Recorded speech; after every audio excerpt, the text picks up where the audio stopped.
اللہ الرحمن الرحیم۔ فرمایا کہ اللہ کے نیک بندوں کی ایک شان یہ بھی ہے، جب ان کو اپنے اوپر ایسے امور میں مبتلا ہونے کا اندیشہ ہو جاتا ہے جو اللہ کو ان سے ناخوش کرنے والے ہیں، تو وہ موت کی تمنا کرتے ہیں، اور یہ اندیشہ ان کو ان علامات سے پیدا ہوتا ہے جو ان کے نفس سے ظاہر ہوتی ہیں، چونکہ بمنزلہ مقدمات معاصی کے ہوتی ہیں۔ ان پر وہ اس لیے اعتماد کرتے ہیں کہ وہ بہت سے مواقع پر، جن میں یہ موقع بھی ہے، عابس غفاری طاعون کے زمانے میں فرماتے تھے کہ اے طاعون مجھے لے لے، ایسا بار بار فرماتے تھے۔ اس پر ان سے ان کے ایک چچا زاد بھائی نے، اے عابس، میں نے رسول اللہ صلی اللہ علیہ وسلم سے سنا ہے، آپ فرماتے تھے کوئی شخص تم میں موت کی تمنا نہ کرے، کیونکہ اس سے اس کے متعلقین جدا ہو جاتے ہیں، اور اس جدائی سے ان کو تکلیف ہوتی ہے۔ پس آدمی کو اپنے اختیار سے کوئی ایسا فعل نہ کرنا چاہیے جس سے دوسروں کو، خاص کر عزیزوں کو، تکلیف ہو۔ تو پھر آپ خلاف حکم نبی ایسا کیوں کرتے ہیں؟ اس پر عابس نے فرمایا، میں نے بھی ایسا سنا ہے، مگر میں اس وجہ سے ایسا کرتا ہوں کہ مجھے 6 باتوں کا خوف ہے، جن کے متعلق میں نے رسول اللہ صلی اللہ علیہ وسلم سے سنا ہے کہ وہ ان کا اپنی امت پر خوف رکھتے تھے۔ 1، احمقوں کی حکومت، 2، کثرت شرط، 3، بیع الحکم، 4، قطع رحم، 5، قتل کو معمولی سمجھنا، 6، وہ رند جو قرآن کو راگ بنائیں گے، یعنی نماز میں ایسے لوگوں کو آگے کریں گے جو دینی حیثیت سے صاف بیان اور اچھا پڑھنے والے نہیں ہیں تاکہ وہ آگے ہونے کے مستحق ہوں، بلکہ وہ ان کو اس لیے مقدم کریں گے کہ وہ ان کو گانا سنا دیں، یعنی ترنم سے قرآن پڑھنا، اگرچہ ان کی نیکی اور تقوی ایسا نہیں ہے، لوگ ان کو آگے کر دیں گے۔ یوں ہی ابو بکر رضی اللہ تعالیٰ عنہ بھی موت کی آرزو کرتے تھے، سو ان سے بھی اس بارے میں گفتگو کی گئی اور ان سے پوچھا گیا کہ آپ ایسا کیوں کرتے ہیں؟ تو انہوں نے فرمایا کہ مجھے ایسا زمانہ پانے کا اندیشہ ہے جس میں نہ امر بالمعروف ہو اور نہ ہی عن المنکر، لہذا میں چاہتا ہوں کہ اپنی آنکھ سے ایسا زمانہ نہ دیکھوں۔ ابو ہریرہ رضی اللہ تعالیٰ فرماتے تھے کہ عنقریب لوگوں پر ایسا زمانہ آئے گا کہ اس زمانے موت علماء کو کندھن سے زیادہ پیاری ہوگی، اور نوبت یہاں تک پہنچے گی کہ ایک شخص اپنے بھائی کے قبر پر آوے گا اور کہے گا کاش کہ میں تیری جگہ ہوتا۔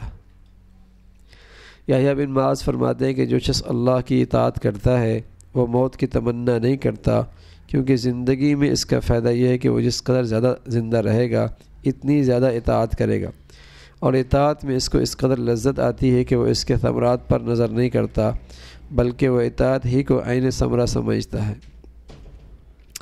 ہر ایک کا اپنا اپنا مزاج ہے، لیکن ان دونوں کی گنجائش ہے۔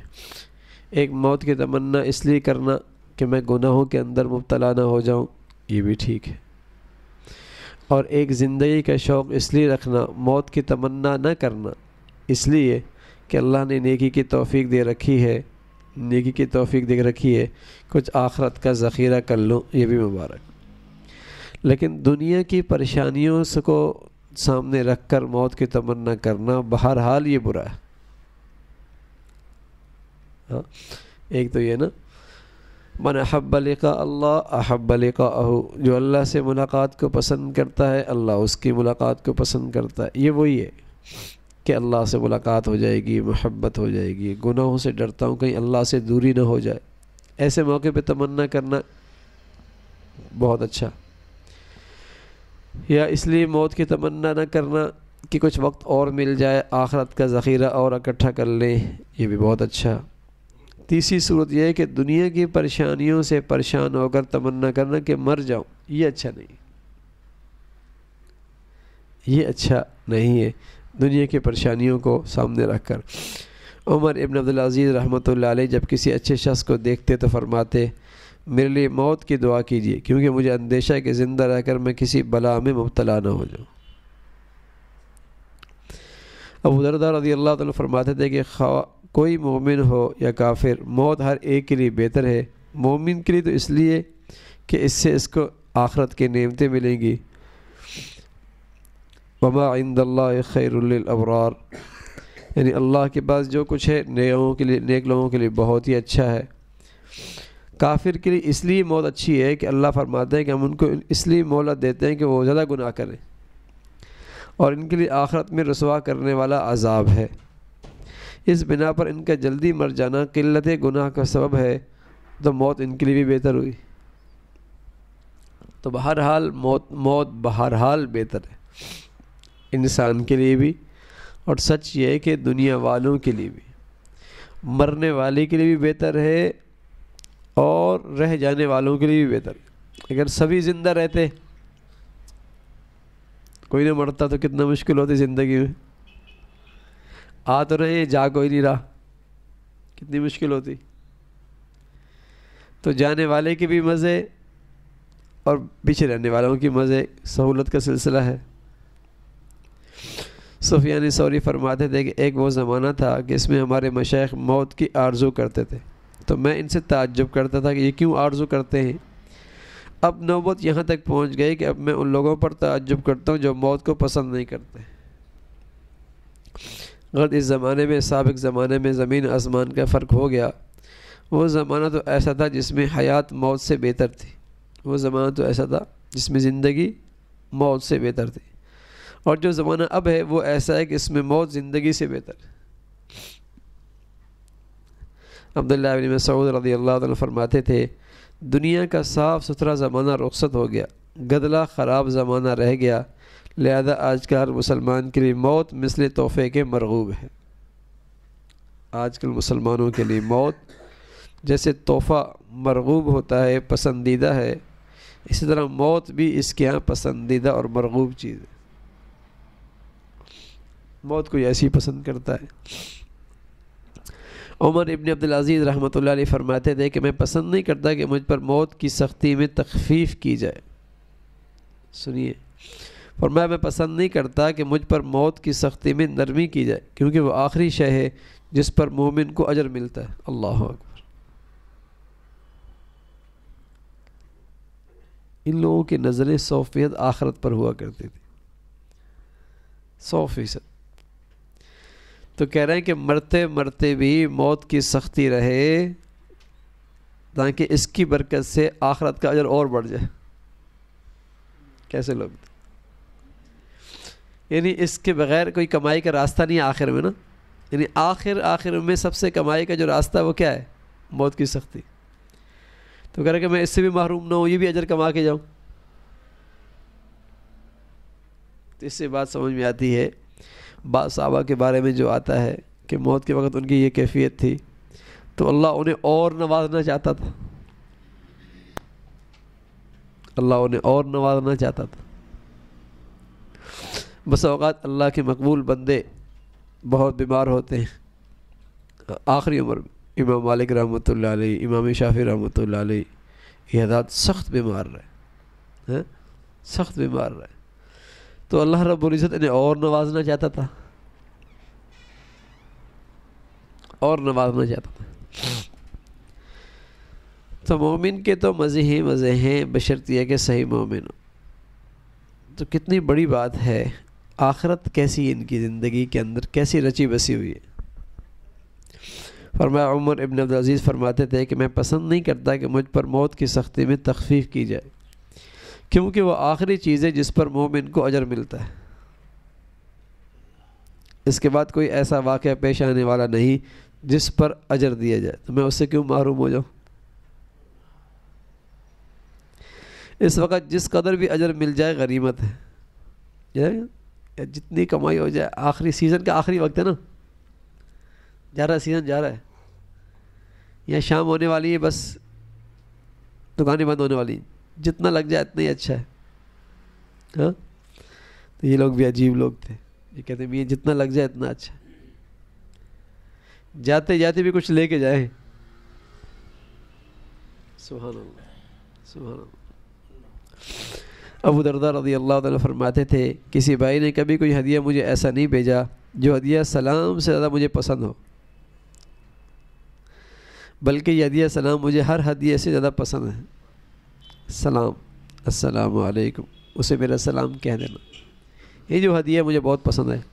دعا ہے کسی بھائی کے متعلق مجھے کوئی ایسی خبر نہیں پہنچی جو مجھے اس کی موت کی خبر سے زیادہ پسند ہو، بلکہ اس کی موت کی خبر اس کی تمام خبروں سے زیادہ پسند ہے. دنیا کی فتنوں سے بچ گیا، تحفہ مل گیا. المومن تحفہ الموت تحفۃ المومن، تو خوشی کی بات ہے، تحفہ مل گیا اسے. عطا سلمی موت کی آرزو فرماتے تھے. اس پر ان کے عطا ارزق نے کہا آپ ایسی آرزو کیوں کرتے ہیں؟ فرمایا یہاں حیات تو وہ چاہے جس کی نیکی روز افزوں ہو. رہے ہم سے اور تم سے لوگ تو وہ حیات سے کس بہبودی کی توقع رکھتے ہیں. بھئی زندگی تمنا تو وہ کرے جس کی زندگی میں نیکی ہوں. ہاں ہمیں اپنی زندگی میں نیکیوں کی کہاں امید ہے؟ ہم تو گناہ ہی کر رہے ہیں، اس لیے موت ہی بہتر ہے. ابو عطا خلانی فرماتے تھے صحابہ رضوان اللہ اجمعین کی شان یہ تھی کہ وہ لقائے حق، اللہ سے ملاقات، لقائے حق سبحانہ و تعالیٰ کو شہد سے زیادہ محبوب سمجھتے. اللہ سے ملاقات کو شہد سے زیادہ محبوب سمجھتے تھے، اور ان کو تنگ دستی دنیا کا بالکل اندیشہ نہ تھا، بلکہ ان کو خدا کی رزاقی پر پورا اعتماد تھا. موت ان کو اس سے زیادہ پیاری تھی جس قدر تم میں سے کسی کو صحت پیاری ہوتی. اللہ اکبر، کیا مزے کی زندگی. ان کو موت اتنی پیاری ہے جتنی ہم میں سے ہر ایک کو صحت پیاری ہے.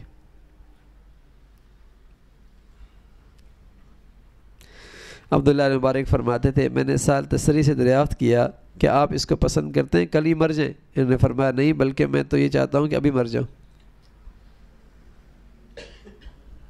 کل تو دور کی بات ہے. تیار رہتے تھے اللہ کے پاس جانے کے لیے. کیسی ہلکی پھلکی زندگی ہوگی، کیسی ہلکی پھلکی زندگی ہوگی اور کیسی تیاری ہوگی. ہم نے کہاں کا جھنجھٹ پالے ہوئی، نکلتی ہوئی بے ہوتی ہے، سوچتی ہوئی بھی. ان کی زندگی ایسی تھی، ابھی مر جاؤں میں پسند کرتا ہوں. سبحان اللہ. عبداللہ مبارک رحمۃ اللہ علیہ فرماتے تھے میں نے سہل سے دریافت کیا کیا آپ اس کو پسند کرتے ہیں کل ہی مر جائیں؟ انہوں نے فرمایا نہیں، بلکہ میں تو چاہتا ہوں ابھی مر جاؤں. عبد الرحمن رحمۃ اللہ علیہ تھے، ایک نوجوان کی زندگی بدلی. اس نے سوچا کہ نیک لوگوں کے پاس جاتا ہوں، پوچھتا ہوں بھائی تمہیں پتہ چل جائے کہ آج تمہاری زندگی کا آخری دن ہے تو کون کون سی نیکیاں کرو گے؟ سارے اللہ والے نیک لوگ اچھی اچھی نیکیاں بتائیں گے، ان میں سے میں کچھ چن لوں گا اور اپنی زندگی میں ان کو اپنانا شروع کر دوں گا. ایک کے پاس گیا، دوسرے کے پاس گیا، تیسرے کے پاس گیا، حضرت کے پاس گیا. حضرت نے کہا بیٹے اگر مجھے پتہ چل جائے کہ آج میں نے مرنا ہے تو میری زندگی میں دن میں کوئی تبدیلی نہیں آئے گی، جیسے ویسے کر رہا ہوں ویسے کرتا رہوں. حضرت آخری دن پھر بھی کوئی تبدیلی نہیں آئے گی، اب وہی کرتے رہیں گے؟ کہا بیٹے کچھ نہیں. کہا یہ کیسے؟ کہا بیٹے یہ کہ میں ہر دن یوں گزارتا ہوں جیسے میری زندگی کا آخری دن ہے، اس میں کسی اور عمل کی گنجائش ہی نہیں ہے. اس میں کسی اور عمل کی گنجائش ہی نہیں ہے. وہ تو وہ کرے نا گنجائش، جو کہے کہ نہیں اچھا مجھے تو پتہ ہے روز آج چلا جاؤں گا، اس لیے ترتیب ہی ایسی بنا رکھی ہے.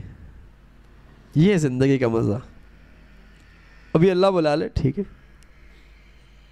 ایسی ہلکی پھلکی زندگی، صاف ستھری زندگی، پاکیزہ زندگی،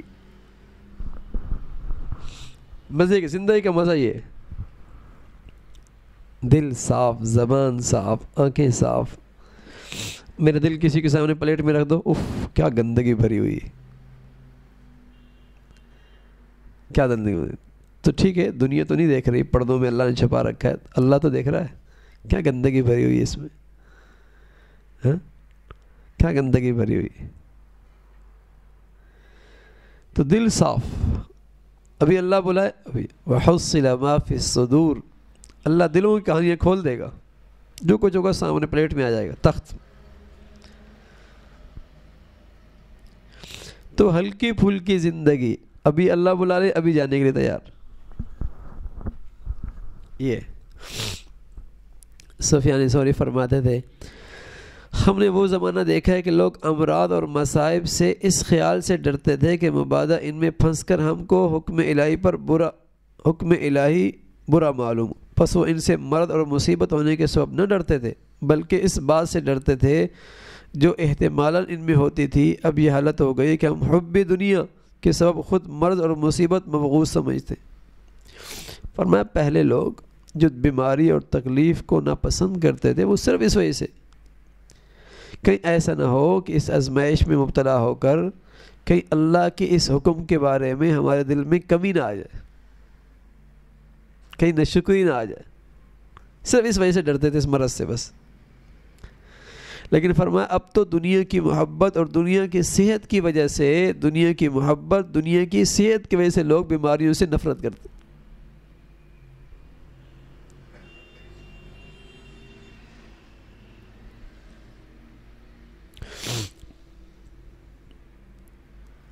اب حب دنیا کی وجہ سے خود مرض اور مصیبت ناپسندیدہ ہو گئے، اور خود میری یہ حالت ہے۔ اگر میں کسی بلا میں پھنس جاؤں تو مجھے معلوم نہیں کہ میری کیا حالت ہو، شاید میں شدت بغض قضاء الہی سے کافر ہو جاؤں، ایسی ناشکری ہو جاتی ہے، مجھے اس کا احساس بھی نہ ہو کہ یہ کفر ہے۔ اور مجھے روایت پہنچی ہے، واللہ عالم کہاں تک صحیح ہے، کہ لقمان علیہ السلام نے اپنے صاحبزادے سے فرمایا بیٹا میں نے بھاری پتھر بھی اٹھائے، لوہا بھی اٹھایا، بیٹے میں نے بھاری پتھر بھی اٹھائے، لوہا بھی اٹھایا، مگر میں نے قرض سے زیادہ بھاری کسی کو نہیں دیکھا، اور میں نے عمدہ غذائیں بھی کھائیں، حسینوں سے بھی ہم آغوش ہوا، مگر عافیت سے زیادہ مزہ اور کسی میں نہیں پایا۔ اللہ اکبر، کیا بات فرمائی۔ فرمایا صاحبزادے بیٹا میں نے بھاری پتھر بھی اٹھائے، لوہا بھی اٹھایا، مگر میں نے قرض سے زیادہ بھاری کسی کو نہیں دیکھا، قرض بہت بھاری چیز ہے، اور میں نے عمدہ غذائیں بھی کھائیں، حسینوں سے بھی ہم آغوش ہوا، مگر عافیت سے زیادہ مزیدار کسی کو نہیں پایا۔ میں نے ہر قسم کی تلخیاں چکھیں، مگر لوگوں کے پاس اپنی ضرورت لے جانے سے زیادہ کسی چیز کو تلخ نہیں پایا۔ میں نے ہر قسم کی تلخیاں چکھیں، مگر لوگوں کے پاس اپنی ضرورت لے جانے سے زیادہ کسی کو تلخ نہیں پایا۔ فضیل ابن عیاض فرماتے تھے اہل مصیبت کی حالت پر رو، اگرچہ ان کا گناہ تمہارے گناہ سے بڑا ہو، کیونکہ ممکن ہے کہ تم کو بھی تمہارے گناہوں پر اتنی سزا دی جائے جتنی کہ ان کو دی گئی، یا ان سے زیادہ سزا دی جائے۔ ایک تو تمہارے جرم کی وجہ سے، دوسرے تحقیر اہل ابتلاء کی وجہ سے۔ اس لیے کسی مرض کو دیکھ کر اسے حقیر نہ سمجھو، کسی مریض کو رو کہ ہو سکتا ہے میرے گناہوں کی وجہ سے مجھے بھی یہ تکلیف آئے، بلکہ ہو سکتا ہے اس سے زیادہ آئے، ایک تو تمہارے گناہ کی وجہ سے، اور دوسرے تم دوسرے کو حقیر سمجھ رہے ہو اس کی وجہ سے۔ بس اوقات وہ قیدیوں کے پاس کھانا اور روپیہ جو ان کے پاس ہوتا بھیجتے اور فرماتے تھے یہ لوگ مسکین ہیں، سلوک کے مستحق ہیں۔ سہل بن سعد فرماتے تھے بری چیز جس سے آدمی کا امتحان ہوتا ہے وہ اعمال دنیا اور آخرت سے فارغ البالی ہے۔ بری چیز جس سے آدمی کا امتحان ہوتا ہے وہ اعمال دنیا اور آخرت سے فارغ البالی ہے، مگر اس بات کو کہ یہ امتحان ہے بہت کم لوگ محسوس کرتے ہیں، ورنہ اکثر لوگ یہی سمجھتے ہیں کہ بہت بڑی نعمت ہے کہ کسی قسم کی فکر نہیں، نہایت بے فکری سے زندگی بسر ہو رہی ہے۔ مسلم بن قتیبہ فرماتے تھے آدمیوں کی تکلیف پر صبر بڑی جوانمردی کی بات ہے، اور فرماتے تھے ہم نے اگلے لوگوں کو دیکھا ہے وہ حکومت کو سخت مصیبت سمجھتے تھے، آج ہم لوگوں کو دیکھتے ہیں کہ وہ اس کو ڈھونڈتے ہیں۔ اگلے لوگوں کی حالت یہ تھی کہ جب انہیں کوئی دوست یا برسر حکومت ہو جاتا تو یہ دعا کرتے اے اللہ اسے ہماری یاد بھلا دے۔ جب انہیں کوئی ساتھی عہدے پہ چلا جاتا، منصب پہ چلا جاتا، تو وہ دعا کرتے کہ اے اللہ اسے ہماری یاد بھلا دے، یہ حالت کر دے کہ ہمیں پہچانے، اور نہ ہمیں پہچانے نہ ہم اسے پہچانے، نہ وہ ہمیں پہچانے نہ ہم اسے پہچانے، کہیں ایسا نہ ہو کہ ہم بھی اس مصیبت میں گرفتار ہو جائیں۔ یحییٰ بن حسین فرماتے تھے جو شخص دین کی سلامتی چاہے اس کو چاہیے کہ لوگوں کی ملامت برداشت کرے، ورنہ لوگوں کی تعظیم اور تکریم کے سبب دین کے برباد ہونے کا اندیشہ ہے۔ ہاں وہ آدمی زیادہ فتنے میں جس کی لوگ تعظیم اور تکریم کرتے ہیں، عزت کرتے ہیں، وہ زیادہ فتنے میں ہوتا ہے. اور فرماتے تھے کہ بلا عافیت سے پیدا ہوتی ہے. اگر فرعون کو کبھی کوئی مرض لائق ہوتا تو چونکہ وہ اگر فرعون کو کبھی کوئی مرض لائق ہوتا ہے تو جو مکروہ کلمہ اس نے کہا ہے یعنی انا ربکم الاعلی وہ ہرگز نہ کہتا. بس اوقات زیادہ مزوں میں جا کر آدمی کو بلا آتی ہے, بڑی بلا آتی مزوں میں رہ کر. تو فرعون کے اوپر بلا آئی, یہاں تک کہہ بیٹھا انا ربکم الاعلی, کیونکہ مزے بہت تھے اس کی زندگی میں, مزے بہت تھے اس کی زندگی میں, اس لیے کہنا کہ انا ربکم الاعلی. اگر مصیبت میں پڑا رہتا تو یہ جملے کہاں کہتا؟ کبھی بخار بھی نہیں ہوا اس کو, کبھی بخار نہیں ہوا. بس یہ مصیبت مزوں ہی کی وجہ سے ہے. میں نے اپنے سردار علی حواس سے سنا ہے, فرماتے تھے بڑی مصیبت یہ کہ آدمی اپنے علم و عمل میں دکھاوا برتے مگر اس کو بہت کم لوگ سمجھتے ہیں, حالانکہ اکثر لوگ اس میں مبتلا ہیں. پر اسے خوب سمجھ لیں اے بھائی, تو اپنے دل کو خوب ٹٹول لے, جس قدر ریا وغیرہ کا حصہ اس میں تجھے ملے اسے نکال ڈال. خبردار ایسا نہ کہنا جیسے کہ بعض محبین نے ابتلا کے وقت کہا تھا, اے اللہ اگر اس میں آپ کی رضا ہے تو اسی مصیبت کو اور بڑھا دے, کیونکہ مصیبت برداشت کرنے والے صرف انبیاء علیہ السلام. یہ بھی دعا نہ کیا کرے کہ اللہ اگر اس مصیبت میں تیری رضا ہے تو اس کو بڑھا دے. یہ بھی بولے اے اللہ میاں جو تو اس مصیبت پہ مجھے دینا چاہتا ہے وہ سب کچھ مجھے تجھے عافیت ہی میں دے دے. میں کمزور آدمی ہوں, کہاں مصیبت برداشت کر سکتا. تو مصیبت کو عافیت سے بدل کر مجھے تو اسی میں نواز دے.